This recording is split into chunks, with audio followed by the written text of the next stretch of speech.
ইসলামে জাকাতের গুরুত্ব।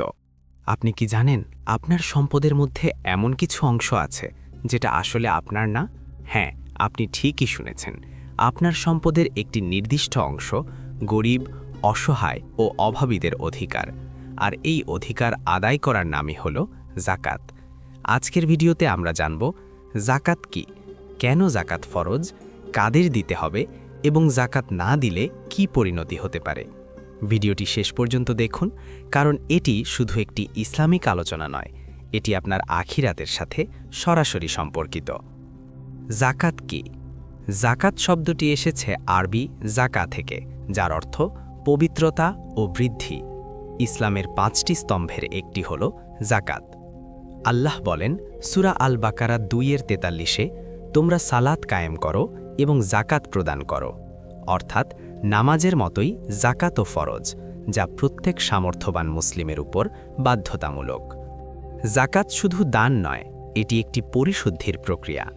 আল্লাহ বলেন সূরা আত-তাওবা 9:103, তাদের সম্পদ থেকে জাকাত গ্রহণ করো, এর মাধ্যমে তুমি তাদের পবিত্র ও পরিশুদ্ধ করবে।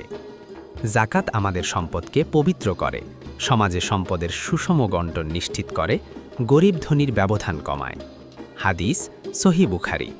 রাসূল সাল্লাল্লাহু আলাইহি ওয়াসাল্লাম বলেছেন, ইসলাম 5টি স্তম্ভের উপর প্রতিষ্ঠিত, তার মধ্যে একটি হল জাকাত প্রদান। কাদের জাকাত দিতে হবে? সব মুসলিমের উপর জাকাত ফরজ নয়।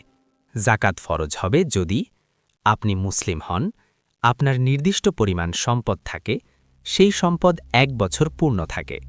পয়েন্ট: নিসাব পরিমাণ প্রায় 87.5 গ্রাম স্বর্ণ বা 612 গ্রাম রূপার সমমূল্য সম্পদ। জাকাত কাদের দিতে হবে? সূরা আত-তাওবা 9:60 অনুযায়ী জাকাত দেওয়া যাবে 8 শ্রেণীর মানুষকে: ফকির, মিসকিন, জাকাত সংগ্রহকারী, যাদের হৃদয় ইসলামের দিকে আকৃষ্ট, দাস মুক্তির জন্য, ঋণগ্রস্ত ব্যক্তি, আল্লাহের পথে, মুসাফির। এই 8 শ্রেণীর বাইরে জাকাত দেওয়া যাবে না। জাকাত না দিলে কি হবে? জাকাত না দেওয়া শুধু গুনাহ নয়, এটি কঠিন শাস্তির কারণ। সূরা আত-তাওবা 9:34-35 আল্লাহ বলেন, যারা স্বর্ণ ও রৌপ্য সঞ্চয় করে এবং আল্লাহের পথে ব্যয় করে না, তাদেরকে যন্ত্রণাদায়ক শাস্তির সুসংবাদ দাও। হাদিস সহিহ মুসলিম। যে ব্যক্তি জাকাত দেয় না, কিয়ামতের দিন তার সম্পদ সাপের রূপ ধারণ করে তাকে দংশন করবে। জাকাত শুধু দান নয়, এটি আপনার ঈমানের পরীক্ষা। তাই আপনার সম্পদকে পবিত্র করুন, অভাবীদের মুখে হাসি ফোটান এবং আখিরাতে নিজের জন্য সওয়াব জমা করুন। আজই হিসাব করুন আপনার উপর জাকাত ফরজ হয়েছে কিনা। ভিডিওটি ভালো লাগলে লাইক দিন, কমেন্টে লিখুন আমি জাকাত আদায় করব ইনশাআল্লাহ, এবং ইসলামিক ভিডিও পেতে চ্যানেলটি সাবস্ক্রাইব করুন।